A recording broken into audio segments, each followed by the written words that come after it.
오늘의 성경 말씀은 갈라디아서 6장 7절에서 10절의 말씀이 되겠습니다. 스스로 속이지 말라. 하나님은 업신여김을 받지 아니하시나니 사람이 무엇으로 심든지 그대로 거두리라. 자기의 육체를 위하여 심는 자는 육체로부터 썩어질 것을 거두고 성령을 위하여 심는 자는 성령으로부터 영생을 거두리라. 우리가 선을 행하되 낙심하지 말지니 포기하지 아니하면 때가 이름에 거두리라. 그러므로 우리는 기회 있는 대로 이 모든 에게 착한 일을 하되 더욱 믿음의 가정에게 할지니라. 아멘. 성가대 찬양 감사드립니다. 주님의 은총과 평강이 예배 자리에 나오신 모든 분들 위해 함께 하시길 축원드립니다. 성가대 찬양을 들으면서 제 몸에 피와 세포들도 같이 막 이렇게 일어나서 하나님을 찬양하는 듯한 그런 느낌을 받았습니다. 감사드립니다. 하나님께서 또 좋아하셨을 줄로 믿습니다. 첫 번째 스크린을 보겠습니다. 관자, 동양의 고전 중에 관자라고 있는데 관자 근수편에 이런 말이 있습니다. 1년의 계획으로는 곡식을 심는 것보다 나은 것이 없고 10년의 계획으로는 나무를 심는 것만 같은 것이 없고 평생의 계획으로는 사람을 심는 것만 같은 것이 없다고 합니다. 동서양을 막론하고 뭐니 해도 인재양성, 사람을 키우는 것이 최고였지 않았나 다시금 생각해 보게 됩니다. 어느 나라 속담에는 이런 말이 있다고 합니다. 아이 하나를 키우기 위해서 마을 전체가 필요하다. 들어보셨죠? 성경을 보면은 모세는 출애굽 지도자고 영웅입니다. 모세는 자기 후계자를 길렀죠? 예, 누구를 길러냈죠? 예, 여호수아를 길러내서 자기의 업무를, 그러니까 자기의 그 사명이죠. 그 사명을, 공적 사명을, 하나님이 주신 사명을 위임을 했습니다. 바벨론 포로기 전후, 지금으로부터 2600년경, 2600년, 700년경 거슬러 올라간다면은 그 당시 바벨론 포로기 전후로 인해서 하나님은 이스라엘 백성들을 하나님께로 이끌기 위해서 누구를 길러냈을까요?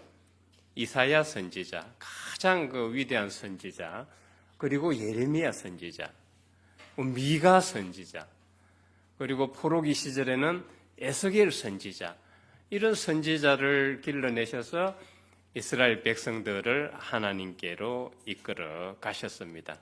예수님은 누굴 키워냈죠? 예수님은 12제자를 키워냈습니다. 저를 목회의 길로 인도하신 목사님은 우리 성민들을 길러내셨습니다. 성민들 한마디로 참 정의하기가 어렵겠지만은 하늘에 곱게, 하나님께 곱게 보이는 삶을 사는 사람들이 성민이다. 이렇게 정의해 보겠습니다. 성도님들은 어떤 계획을 가지고 무엇을 위해서 심고 계신지요? 심어왔는지요? 어떤 결실을 거두셨는지요? 아직까지 뭘 심어야 할지 계획이 없는 분들은 오늘 설교를 들으면서 한번 방향 설정을 한번 해봤으면 좋겠습니다. 옛말에 이런 말이 있습니다. 콩 심은 데 콩 나고 팥 심은 데 팥 난다. 인과응보 사상을 지지하고 있는 것으로 보입니다. 인과응보 사상이 발달한 종교는 어느 종교죠? 예, 불교죠. 불교는 윤회와 업을 말합니다. 그래서 윤회와 업을 말하는데 이 업 때문에 윤회를 해야 된다고 보고 있어요.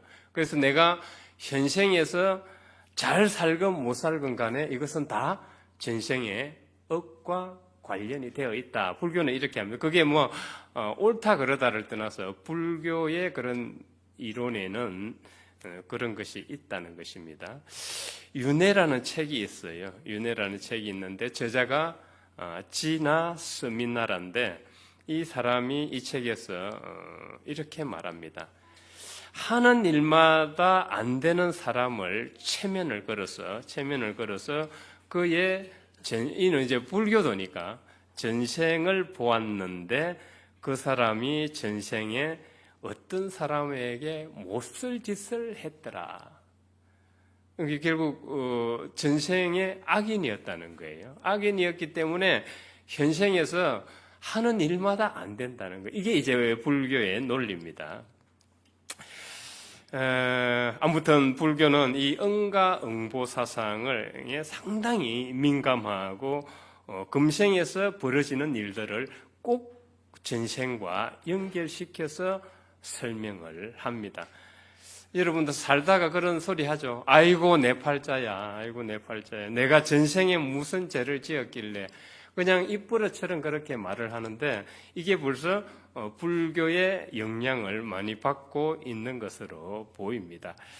오늘 성경에서 사람이 무엇으로 심든지 그대로 거두리라고 하는 사도 바울의 말씀도 인가응보 사상을 지지하고 있는 것으로 보이지만 물론 불교처럼 윤회를 거듭하면서 전생의 억을 갚아야 한다는 그런 인가응보 사상을 말하는 것은 아닙니다. 오히려 하나님의 정의를 강조하는 인과응보입니다. 하나님의 정의. 우리는 성경을 보면은 종말의 때에 다 심판을 받게 된다고 합니다. 하나님 앞에 서게 될 때 그때는 심판을 받게 되겠죠. 그러니까 지금 이 세상에는 악인과 있고 선인이 어쨌든 있습니다. 이 문제를 누가 해결해 줄 수 있나요? 하나님의 정의. 하나님이 정의의 본체시기 때문에 하나님만이 이것을 명확하게 해결을 해 주실 수 있기 때문에 하나님의 정의의 차원에서 인과응보다 우리는 이렇게 봐야 할 것입니다. 두 번째 스크린을 보면은 누가복음 6장에 보면은 이제 이런 우리가 너무나도 익숙한 말씀이 나옵니다. 못된 열매 맺는 좋은 나무 없고 좋은 열매 맺는 못된 나무가 없다. 예수님은 좋은 나무는 당연히 좋은 열매를 맺고 나쁜 나무는 당연히 나쁜 열매를 맺는다고 예수님조차도 인과응보 사상을 지지하고 있는 것으로 보입니다. 앞서 말씀대로 하나님의 정의를 강조하는 인과응보입니다. 세 번째 스크린을 보면은 구약의 성경 이야기에서도 하나님의 인과 정의를 강조하는 인과응보 사상이 여실히 드러나고 있습니다. 이집트에서 해방된 그 출애굽 공동체가 도표를 보면은 원래 계획에 의하면은 하나님이 말씀하신 가나안 땅으로 출애굽해서 이집트에서 해방되어 나와서 시내산을 거쳐서 가나안, 이스라엘이죠. 저기까지 지금 빨간 표시로 되어 있는 가데스 바네아, 거기가 이제 가나안으로 들어가는 입구라고 보면은 저까지 가는데 며칠이 걸릴까요? 예, 신명기에 나오죠. 신명기 1장에 나오죠. 10하루길. 근데 그들이 10하루길을 갈 것을 얼마나 가게 되죠? 얼마를 거쳐야 되죠? 저기서 40년 광야 생활이 나오게 되는 겁니다. 나오게 되는 건데 왜 나왔는지 잠시 설명을 해드리겠습니다. 궁극적으로는 하나님 벌을 받았어요. 하나님 말씀을 어겼기 때문에 벌을 받아서 40년을 광야 생활을 하게 되는데 아까 도표에 보면 가데스 바네아 그쪽에 이제 모세가 12정탐꾼을 가데스 바네아에게 파견을 하게 됩니다. 12정탐꾼은 왜 12정탐꾼이죠? 야곱의 아들들에서 이스라엘 12지파가 나오잖아요. 그죠? 야곱 아들들에서 12지파가 나오는데 그 12지파의 수령들을 대표로 그 가데스 바네아에게 정탐하러 보냅니다. 이 가나안 땅은 이제 우리가 들어갈 가나안 땅은 어떤지 조사를 하러 보내게 되는 것이죠. 거기 가데스 바네아에 가서 그들이 40일을 머물면서 가나안 땅을 정탐을 했는데 그들이 이제 많이 봤어요. 이것도 보고 뭐 열매도 좋고 하나님이 말씀하신 대로 참으로 살기 좋은 곳으로 봤는데 한 가지 걸리는 게 있었어요. 뭐였죠? 거인, 안악 자손. 거인 족속이 살고 있었는데 이 막 보니까 강성한 거야. 그러니까 그 거인과 비교해 볼 때 자신의 모습은 어때요? 메뚜기 같았더라. 그래서 메뚜기가 뭐 뛰어봤자 뭐 얼만큼 뛰겠어요. 그러니까 자기 스스로를 이제 과소평가하고 이미 싸움에서 져버렸어요. 싸워보지도 않고 이미 져버린 거예요. 싸워보지도 않고. 우리가 살면서 두려움이 지배하게 되면은 시도해보지도 않고 끝나버려요. 될 일도 안 됩니다. 될 일도 안 돼요. 많이 경험해보셨을 거예요. 제 아들 녀석이 지금 수능을 준비하고 있는데 이 시험에 대한 그 두려움이 보니까 스트레스가 어마어마해요. 그래서 시험장에 들어가면은 두려움이 이제 딱 지배를 하는 순간 그때부터는 시험 문제가 수학 문제가 평상시 잘 풀던 것도 안 보여요. 왜죠? 이제 머리에 그 뇌과학적으로는 편도체에 빨간불이 들어오면서 두려움이 지배를 해버리면 이성적 사고가 마비가 돼버려요. 그러니 평소에 풀 수 있는 것도 못 푸는 거예요. 그래서 우리가 어떤 일을 하든지 간에 두려움이 딱 우리를 지배하게 되면 그때부터는 될 일도 안 돼요. 저도 설교를 이제 하면서 많이 준비를 해오죠. 우리 아이 힘든 거 있어요? 괜찮아요. 그냥 놔두세요. 말리지 말고 그냥 놔두세요. 괜찮아요. 우리 성도들은 아이에 집중하지 말고 이쪽으로 집중을 하세요. 네, 그 두려움이 지배를 하게 되면은 그때부터 될 일도 안 돼요. 될 일도 안 되고 저도 지금이야 좀 많이 좋아지기는 했지만 여전히 그렇지만 사람들 대중들 앞에 서는 게 두려워요. 그러면 설교를 준비를 해놓고 두려우면은 설교가 안 되고 그냥 준비해놓은 것도 말도 못하고 그냥 두서없이 얘기하고 내려가고 마는 거예요. 그리고 또 이제 돌아가서 제 설교를 들어보면은 막 얼마나 민망한지 몰라요. 막 얼굴이 뜨거워서 내 설교를 들을 수가 없는 거예요. 그런데 설교자는 그걸 해야 돼요. 저는 돌아가서 또 제 설교를 들어요. 그래서 여러 지적도 받기도 하지만 제 스스로도 피드백을 해요. 야, 이게 아직도 안 고쳐지네. 반복하는 말 좀 고치자. 이 잔소리같이 계속 반복을 하느냐. 이게 안 고쳐져요. 계속 고치려고 노력은 하고 있는데. 아무튼 두려움이 지배하게 되면 그때부터 될 일도 안 돼요. 될 일도 안 됩니다. 그런데 그 12명 중에 2명 빼놓고 다 두려움을 가지게 됐죠. 그 2명이 누구죠? 갈렙과 여호수아. 그래서 하나님께서 이제 갈렙과 여호수아는 살아서 가나안에 입성하게 될 것이다. 그러나 갈렙과 여호수아를 제외한 나머지 모든 사람들은 가나안에 들어가요, 못 들어가요? 예, 이 세대는 못 들어가는. 그럼 누가 들어가요? 후세대. 2세들이 들어가는 거예요. 2세들이 들어가는데 그 2세들에게 말씀 교육을 한 성경이 뭐예요? 신명기. 그래서 신명기예요. 율법을 다시 재반복했다. 그래서 신명기예요. 신명기. 그렇게 2명만이 이제 하나님께 칭찬을 받고 그 2명만 진짜 살아서 입성을 해서 그 가나안 땅을 기업으로 나누어 받게 됩니다. 그러나 이스라엘 백성들은 그 40일 머물렀던 것에 이제 40일이 40년이 되어서 그렇게 40년 동안 광야 생활을 하게 됩니다. 너희들은 아직 멀었다. 너희들은 아직 훈련을 더 받아야 되겠구나. 하나님이 미워서 그런 게 아니죠. 훈련을 더 시키기 위해서. 아직 하나님은 속성을 시켜주려고 했는데 아직 속성 교육을 받을 준비가 덜 된 겁니다. 그들의 문제는 무엇이었을까요? 한마디로 정의하면은 하나님의 그 약속의 말씀을 받아들이지 못했어요. 다른 문제가 아니에요. 하나님의 약속의 말씀을 그걸 받아들였다면은 두려움을 넘어설 수 있었어요. 우리가 그걸 믿음이라 그래요. 믿음, 확신, 믿음, 신뢰라고 그래요. 하나님의 약속의 말씀을 받아들이지 못했던 겁니다. 하나님께서 광야 생활을 할 때 그렇게 낮에는 구름 기둥, 밤에는 불 기둥으로 인도하고 마실 물과 먹을 것을 다 해결해 주셨지만은 하나님을 믿지 못하는 거예요. 약속의 말씀을 믿지를 못하는 거예요.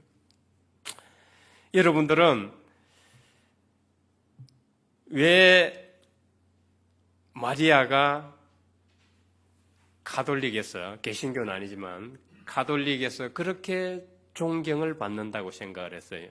성모 마리아, 예수님의 어머니. 프랑스 가보신 분 노틀담 성당 아마 보셨을 것입니다. 그 노틀담 이름이 프랑스어로 노틀담 이름의 뜻이 뭐죠? 성모 마리아, 성모 마리아를 상징하는 거예요. 유럽에 가면은 성당들, 교회들 이름이 거의 다 성모 마리아를 붙여요. 마돈나 미국 이름은 그것도 성모 마리아예요. 마돈나. 네 번째 스크린을 보면은 성모 마리아가 하나님의 아들을 낳아서 물론 그래서 존경을 받죠. 존경을 받는데 우리가 좀 더 깊이 묵상을 한다면은 마리아는 하나님의 아들을 잉태할 때 가브리엘 천사로부터 수태고지를 받게 되죠. 수태고지. 내가 성령으로 하나님의 아들을 잉태하게 될 것이다. 이때 마리아는 아이고 저 죄인이라서 감당 못합니다. 저 능력 없습니다. 저는 뭐 아무것도 못합니다. 이런 소리 했어요? 안 했어요? 다음에 재직 맡거나 구역장 맡으면 그러시면 안 돼요. 저는 뭐 능력이 없습니다. 저는 뭐 말 주변이 없습니다. 저는 지식이 없습니다. 그런 소리 안 할 거죠? 네, 이 설교를 들었으면 이제 하면 안 되지. 그 마리아는 저는 능력이 하나님의 아들을 잉태한다고 했을 때 저는 능력 없습니다. 죄인입니다. 이러지 않았어요. 죄인입니다. 이 거짓 겸손이 거짓 겸손. 죄인 입에 달고 사시는 분 크게 변하지 않습니다. 거짓 겸손이에요. 마리아는 어떤 질문을 했죠? 네가 하나님의 아들을 잉태할 것이다 그럴 때 어떤 질문을 던졌죠? 못합니다. 죄인입니다가 아니라 나는 동정녀인데 어떻게 가능한가? 이 질문을 했어요. 그랬을 때 이 정당한 질문에는 가브리엘 천사가 대답을 해요. 성령으로 잉태하게 될 것이다. 자, 우리 여기서 우리는 그러면 지금 성령을 잉태했을까요? 안 했을까요? 우리 성령을 잉태했어요? 안 했어요? 지금? 우리 성령 가지고 있잖아요. 이 마리아는 성경을 통해서 마리아는 하나님의 아들을 잉태해서 이 세상에 내보내주셨지만은 우리는 성령을 잉태해서 사랑을 내보내야 되는 거예요. 마리아를 통해서 우리는 마리아의 이 성모 마리아를 깊이 묵상하면은 이 묵상이 터져 나와야 돼요. 아, 저기는 뭐 예수님의 어머니라서 저랬나 보다가 아니라 우리 모습을 얘기하는. 우리는 성령을 잉태했어요. 우리 역시. 그런데 우리는 이 약속의 말씀을 지금 믿어요, 안 믿어요? 긴가민가하지 뭐. 잘 모르겠어요. 안 그래요? 이 마리아는 그래서 말씀대로 내게 이루어지이다. 받아들임의 원형이에요. 원형. 이 칼융 심리학에 들어가면 원형이 있잖아요. 우리가 지금 살고 있는 것이 그냥 지금 이대로 살고 있는 것이 다 이전에 원형이 있었기 때문에 그 원형에 근거해서 살고 있어요. 살고 있는데 그 받아들임의 원형이 성모 마리아라는 것을 우리는 묵상을 해볼 수가 있어요. 하나님의 말씀을 그대로 받아서 그대로 내어주는 거예요. 그래서 하나님이 인간의 모습을 입고 이 세상에 오실 수 있었던 거죠. 우리는 내주하는 성령을 잉태했으니까 이 성령을 심어서 사랑을 내보내야 되는 거죠. 말씀대로 내게 이루어지지도 하면 이게 가능하겠죠. 그러나 그 12명의 정탐꾼 중에 10명은 하나님의 이 약속의 말씀을 받아들이지 못했어요. 그렇게 해서 40년 동안 그들은 다시 재훈련을 받아야 했던 것입니다. 성경은 이런 차원에서 우리에게 이런 교훈을 줍니다. 지금도 우리에게 하나님은 말씀을 주고 계셔요. 주고 계시는데 이걸 약속의 말씀을 내가 받아야 되는 거예요. 받아들여야 되는 거예요. 물론 비판적 사고도 필요합니다. 비판적 사고. 마리아도 질문을 했잖아요. 어째 이런 일이? 질문을 했잖아요. 질문을 했듯이 비판적 사고도 필요하지만은 불평불만은 크게 도움이 안 돼요. 신앙에서 실제로 불평불만은 크게 도움이 안 됩니다. 이걸 극복하려고 우리가 신앙을 하는 거예요. 마리아처럼 위대한 예수, 말씀에 대한 위대한 예수가 있어야 돼요. 이 말씀은 어떻게 우리에게 올까요? 예배를 통해서, 일상 삶 친구들을 통해서, 찬양과 기도를 통해서, 성경을 읽으면서 각기 다양한 방식으로 우리에게 하나님은 메시지를 주고 계십니다. 위대한 예수로 그들은 받아들이지 못했기 때문에 그런 벌을 받아야 했던 것입니다. 오늘 사도 바울은 사람이 무엇으로 심든지 그대로 거둔다고 하면서 육체를 위해서 심지 말라고 합니다. 육체는 지금 은유적 표현이죠. 바로 탐욕과 욕심을 말하는 겁니다. 사실상 우리 육체는 어때요? 눈은 어떻습니까? 눈. 저는 지금 누가 맛있는 커피를 줘서 커피를 마시고 있어요. 제 목사님 희한하다. 설교 때 커피를 마시네. 우리 입은 맛있는 걸 원해요. 맛집 찾아다니 맛집. 우리 눈은 어때요? 좋은 거 보기 원해요. 야동에 빠져 있는 사람들은 그것만 그냥 눈이 쫓아가요. 우리 입은 어때요? 입은 계속 먹어야 되죠. 운동 안 하면 어떻게 됩니까? 이제 병 오죠. 그래서 예전에는 당뇨병이 성인병이었는데 지금은 20, 30대에 있다 그래요. 20, 30대들이 자기가 당뇨병인 것도 모르고 지금 살아간다 그래요. 당 후루 그거 막 먹는 거 보면 저는 막 가슴이 진짜 움찔움찔해요. 그거 보면. 저걸 어떻게 먹어서 어떻게 될까? 그리고 막 기름 덩어리 이런 거 막 먹는 거 보면은 가슴이 철렁해요. 저게 속에 들어가서 혈관 내에서 과연 녹을 수 있을까? 이걸 우리가 관리를 해야 돼요. 운동 안 하면 어떻게 됩니까? 결국 병이 와요. 그러면 결과는 뻔하잖아요. 이거는 그래서 인과응보라는 게 하나님의 정의라는 것은 실제로 이치를 말하는 거예요. 이치. 우리가 그걸 그냥 막 어떤 법칙으로 받아들일 것이 아니라 하나님의 정의라는 것은 이치에 근거하고 있다. 우리는 이렇게 봐야 되는 겁니다. 우리의 이 육체의 욕심과 탐욕은 끝이 없어요. 더 가지고 싶잖아요. 오늘 막 몇천만 원이 내 은행에 탁 들어와서 얼마나 기분이 좋아요. 은행 잔고가 계속 늘어나고 있으니까. 우리는 계속 이걸 불려야 되잖아요. 불려야 되고, 필요합니다. 좋은 데 쓰면 필요합니다. 끝이 없어요. 이 육체적 탐욕과 욕심은 끝이 없습니다. 한 가지 예를 들어보겠습니다. 원숭이 잡을 때 어떻게 잡는지 아세요? 야자수에 원숭이 손이 들어갈 만한 구멍을 내요. 손만. 그리고 그 안에다 쌀을 넣어 놓습니다. 줄에 매달아 놔요. 매달아 놓으면 이 원숭이가 나무를 잘 타니까 탁 와서 그 매달려 가지고 야자수에 손을 넣고 쌀을 한 움큼 움켜줘요. 자, 이제 쌀을 간신히 들어갔는데 쌀을 움켜쥐었으니까 빠져야 안 빠져요? 왜냐면 쌀을 놔야 빠진단 말이에요. 쌀을 놔야 빠지는데 쌀을 안 넣지, 안 놔요. 지금 사람이 자기를 잡으러 오고 있어. 나을까요? 안 나을까요? 안 나요. 우리의 탐욕과 욕심이 이와 같아요. 지금 자기를 잡으러 오고 있는데 우리는 못 나와요. 낫지를 못합니다. 그래서 사도 바울이 육체를 위해서 그거는 결국 썩을 거다. 심지 마라. 성령을 위해서 심으라고 강조하는 것입니다. 성령의 사람, 성령으로 심는다면 뭘까요? 간단하게는 사랑이에요, 사랑. 다른 거 없어요. 예수님이 그 구약의 계명을 뭘로 요약했죠?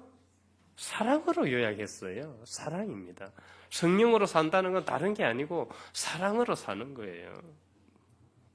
그래서 그 정신과 의사이자 아주 유명한 그 스캇백 박사는 그래요. 이 사랑은 생명을 살릴까요? 죽일까요? 살리죠. 사랑은 살리는 거예요. 그래서 예수님이 안식일에 그 서기관과 바리새인들이 비판을 함에도 불구하고 안식일에 사람을 고쳐주잖아요. 병자들을 고쳐줍니다. 그리고 배고픈 사람들에게 어떻게 해줘요? 먹여줍니다. 안식일에 하나님은 생명 살리는 일을 하신다고 하신 거예요. 안식일에 그냥 예배만 드리고 이렇게 하는 것이 아니라. 그러니까 이 생명을 살리는 것이 성령의 삶입니다. 스캇백 박사도 이제 자기가 개종을 하고 나서 하나님을 믿는 사람이 되고 나서는 그 얘기를 해요. 생명을 살리는 것이 선. 우리가 선행 그러면은 생명을 살리는 것이 선이고 생명을 죽이는 것은 악이다. 간단해요. 저는 여기에 100% 공감을 합니다. 동양에 공과 격이라는 것이 있어요. 공과 격. 공은 선행, 과는 악행, 나쁜 짓. 격은 더하기 빼기. 점수가 다 있다는 거예요. 지금 제가 여러분들에게 설교를 해서 희망을 줬어. 그럼 여기 100명 앉았으면은 희망을 주면 30점이에요. 선행 점수가. 100 곱하기 30. 그럼 저는 3,000점을 오늘 얻게 되는 거예요. 하나님한테 3,000점. 그런데 설교를 했는데 마치고 나가는데 막 고개 푹 숙이고 이제 힘도 없어가지고 낙심해서 나가. 그럼 어떻게 돼요? 100 곱하기 마이너스 30. 마이너스 3,000점. 이게 이제 공과 격이에요. 플러스 마이너스 하는 거예요. 그래서 이 공과 격에서 가장 높은 점수가 뭘까요? 가장 높은 점수. 지금 교통사고가 났는데 사람이 죽어가고 있어. 선한 사마리아인이 돼서 저 사람을 응급차 지금 119 불러서 빨리 호송을 했는데 그 사람이 살아났어. 최고의 점수예요. 생명을 살리는 게 최고의 점수예요. 반대로 생명을 죽이면 어떻게 되겠어요? 예. 최고 낮은 점수. 마이너스 100점. 생명을 살리면 플러스 100점. 이게 이제 공과 격인데 예수님도 안식일에 생명을 살리셨고 그 간음해서 이제 유대인들에게 돌에 맞아 죽을 위험에 처한 그 구약에도 나와요. 간음한 자는 돌로 치라 나와요. 구약대로 율법대로 하는 거예요. 율법대로해서 돌로 치려고 했을 때 예수님이 뭐라 그래요? 먼저 죄 없는 자가 돌로 치라. 그렇게 해서 생각해 보니까 다 죄가 있거든. 뭐 밤에 야동도 받고 응? 자기도 간음했거든. 그러니까 이제 돌로 치지 못하고 다 도망가는 거예요. 예수님이 그 여인의 생명을 구해준 게 최고였어요. 가늠한 거 이거는 물론 할 수도 있죠. 할 수도 있지만은 그거는 예수님은 큰 죄로 여기지 않았어요. 큰 죄로. 생명을 살리는 게 더 중요했다는 소리예요. 그래서 이 동서양을 막론하고 또 성경 말씀에도 강조하고 있듯이 생명을 살리는 게 성령의 삶이고 최선의 삶입니다. 그러나 성령을 위해 이 생명을 사랑을 심는다는 게 쉽지가 않아요. 당장 미운 설교 이제 예배 끝나고 나갔어. 당장 미운 짓 하는 사람 얌체를 봤어. 어때요? 화가 펄펄 끓어오르잖아요. 뭐 일유행이 돼가 이제 손가락 이렇게 해가지고 이제 막 지적하잖아. 이래서 잘못했고 저래서 잘못했고 비판하고 막 화가 들끓잖아요.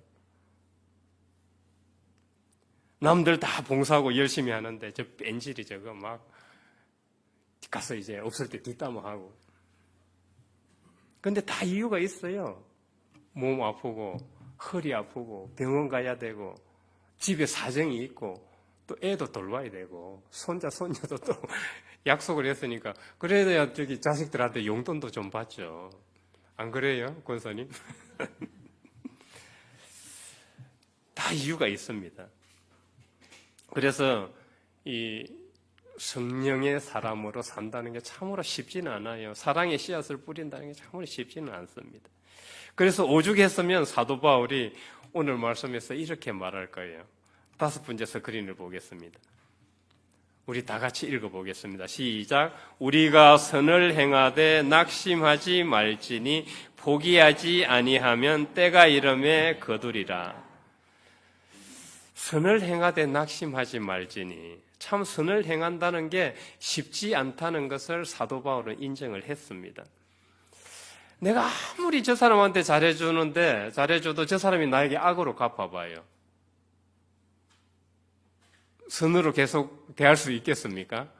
우리 그럴 자신이 없습니다. 정이 뚝 떨어져 버려, 정남이 뚝 떨어져 버리잖아요. 이제 니하고 내하고는 끝. 더 이상 이제 보기 싫어. 그리고 내가 그렇게 충성하고 봉사하고 교회에서 최선을 다했는데 나에게 계속 안 좋은 일이, 나쁜 일이 생겨. 야, 이게 뭐지? 나 그러면 하나님을 잘못 믿었나? 하나님은 나만 미워하시나? 우리는 또 이런 생각을 하게 돼요. 그래서 쿠시너라는 목사는 왜 착한 사람에게 나쁜 일이 생길까? 이 책을 썼어요. 도발적인 질문을 던지면서. 자기는 평생 목사로서 교인들 양육하고 하나님께 충성하고 11조, 헌신, 봉사, 양떼 양육, 최선을 다했는데 설교 준비, 교육, 왜 하나님은 내가 사랑하는 어린 아들을 데리고 가시지? 아니, 나는 평생 하나님께 충성을 했는데 왜 하나님은 내 사랑하는 아들을 살려주시지 않고 데려가시냔 말이지. 그래서 그 책 제목이 왜 착한 사람에게 나쁜 일이 생길까예요. 도발적인 질문이죠. 우리는 그걸 읽으면 신앙이 약한 사람은 그 책 읽으면 안 돼요. 믿음이 떠날 수 있습니다. 믿음이 떠날 수. 이해 잘못하면. 책을 오독하면 믿음이 떠날 수가 있어요. 실제는 그런 책이 아닌데 이거는 보지 않기를 추천해 드립니다. 자신이 있으면, 흔들리지 않을 자신이 있으면 보셔도 돼요. 신앙이 통째로 흔들려 버렸습니다. 그 목사님도. 왜 그럴까요? 우리는 신앙이 보상을 기대하고 살기 때문에. 우리는 인과응보 사상에 은연중에 그냥 물들어 있어요. 그렇게 살기 때문에 그래요.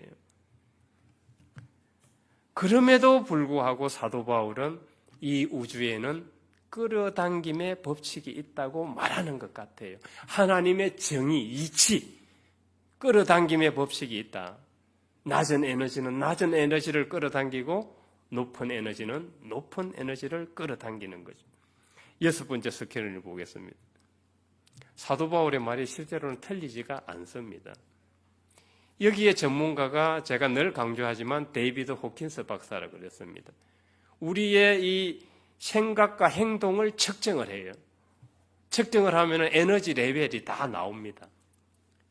내 지금 낙담하고 지금 자포자기 상태에 있죠? 에너지 레벨이 어디 있을 것 같아요? 딱 보시면 나오잖아요. 낙담하고 지금 자포자기 상태에서 뭐 완전 바닥을 치고 있는 거예요. 완전 바닥을 치고 있는 거예요. 그래서 저 관문을 통과하기 위해서, 낮은 에너지 레벨을 통과하기 위해서는 믿음 가운데 용기를 가져야 되는 거예요.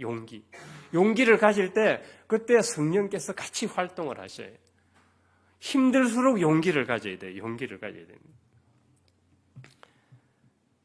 저기서 보면은 높은 에너지 사랑이 지금 어느 단계에 있어요? 에너지 레벨이 거의 최상정에 있죠. 사랑이 에너지 레벨이 저렇게 높은 거예요. 그렇기 때문에 그 높은 에너지는 높은 에너지를 끌어당긴다는 겁니다. 끌어당긴다는 겁니다. 그래서 사랑을 심으면 때가 되면 그것을 거두게 된다. 성령으로 심으면 때가 되면 거두게 된다는 것을 사도 바울은 강조하고 있는 것인데, 지금 이게 양자 물리학이나 과학에서 입증되고 있어요. 입증되고 있습니다. 실제 사례를 제가 하나 소개를 하겠습니다. 존스 호킨스 병원의 설립자 중, 그 공동 설립자 중 하워드 켈리라는 사람이 있습니다. 이 의사는 아주 집안이 좋았어요. 아버지는 사업가, 기업가였고, 어머니는 자선, 인권 운동을 하시던 분이었어요. 그러니까 상당히 어떻게 보면은 최고의 과정에서 성장을 했다, 이렇게 볼 수 있겠어요. 그렇게 의사가 돼서 어머니의 영향을 받아서 진짜 인권을 위한 그런 좋은 일을 많이 합니다. 그런데 어떤 환자가, 의사들이 다 반대해요. 저 환자는 안 된다고. 다 반대하는 환자를 하워드 켈리가 그 인권을 존중을 해줘요. 그런데 무심하게도 그 환자가 간호사를 다치게 만듭니다. 그래서 병원이 발칵 뒤집히게 되는 거죠.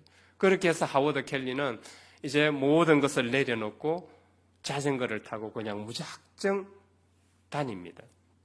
그 자전거를 타고 다니는데 지나가다가 자전거가 고장이 나서 여행을 못하는 사람이 있는 거예요. 그런 집안에서 배우고 자랐으니 그걸 또 지나치지 못하죠. 선한 사마리아인처럼 지나치지 못하고 자기가 내려가지고 그 또 고장난 자전거를 고쳐줘요. 그러는 사이에 그 사람이 자기 자전거를 타고 도망가 버려요. 여기 혹시 자전거 가져가신 분이 있으면 빨리 돌려주세요. 그렇게 해서 그냥 걸어서 지쳐가지고 먹지도 못하고 마시지도 못하고 지쳐서 어느 산골 그 초라한 집 앞에 당도를 했는데 그냥 쓰러져 버려요. 그런데 깨어나 보니까 소녀가 물수건으로 자기 얼굴을 닦아주면서 우유 한 잔을 주는 거예요. 그래서 그 우유 한 잔을 마셨습니다.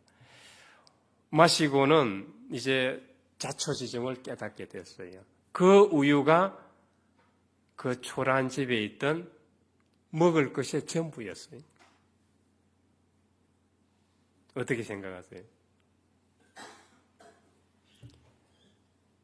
지난번 제가 한번 말씀드렸나요? 유태계 철학자 레비나스는 우리 인간의 정체성은 타자와의 만남을 통해서 형성해 간다 그랬습니다. 이 켈리에게 지금 타자는 누구였을까요? 지금 정체성 혼란이 와 있는 상태에서 켈리에게 타자는 누구였어요? 이 소녀였던 겁니다. 켈리는 하나님 가브리엘 천사가 나타나서 그에게 계시를 하신 게 아니라 그 소녀를 통해서 하나님의 무한한 사랑을 체험한 거예요. 거기서 궁극적 타자를 만나게 된 거예요. 그러면서 켈리가 완전히 정체성을 회복을 하고 돌아가서 존스 호킨스 병원 공동 설립을 하게 됩니다.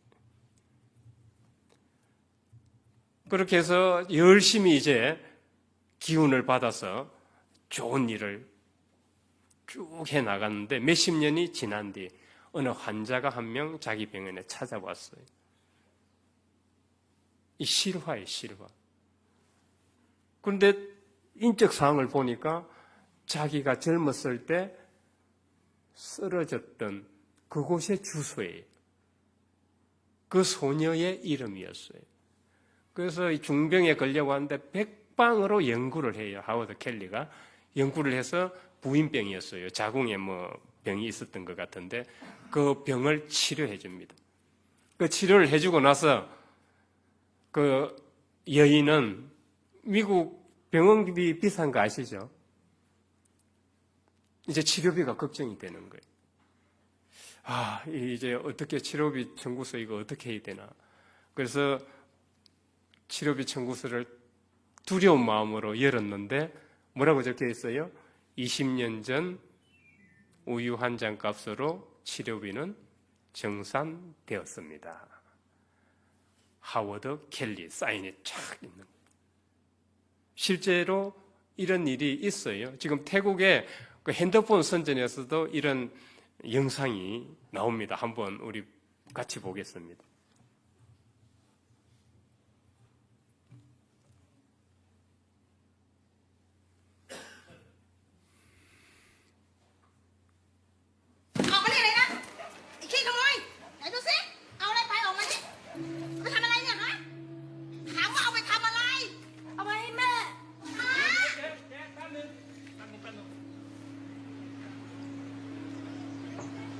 แม่ป่วยอ่ะ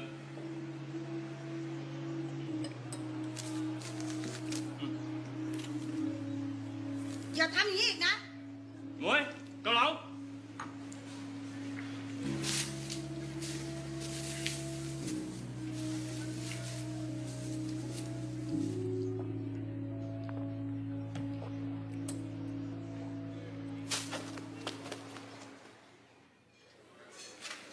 จ๋อนั่งเลยครับนั่งเลย ป๊า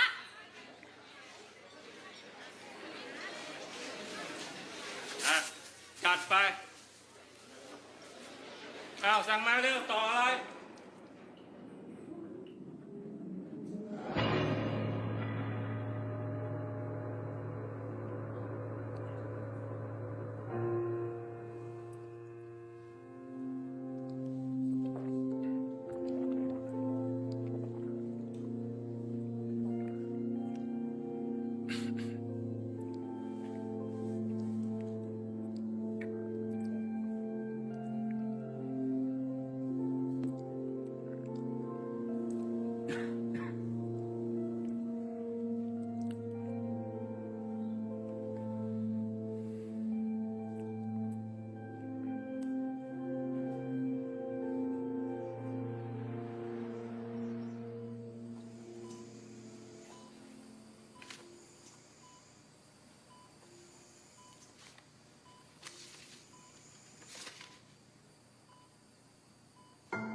여기까지 하겠습니다. 선행을 행하다가 우리는 낙심할 때도 많습니다. 왜 나에게는 축복이 없는가? 왜 나에게는 계속 나쁜 일이 일어나는가? 그러나 하나님의 은혜와 사랑의 코드는 비용이나 대가를 계산하지 않음을 우리는 기억해야 하겠습니다. 선행은 마땅히 우리 그리스도인이 향해야 될 관역입니다. 마더 테레사 수녀가 인도 캘커타의 그 빈민촌에 들어가서 아이들을 돌보고 교육을 할 때 교육을 하면서 사랑의 수도회를 세웠는데 그 사랑의 수도회에 들어가면 신조가 있어요. 9글자예요. 뭐죠? 비용을 계산하지 마라.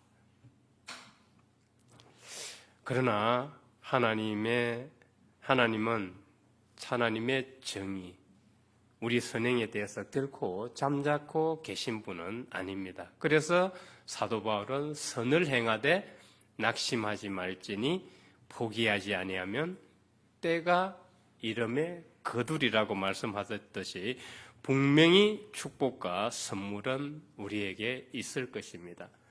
우리에게 어떤 축복과 선물이 주어질지 우리는 아무도 알 수 없고 그거는 나중에 시간이 지나면서 차차 깨닫고 알게 될 것입니다.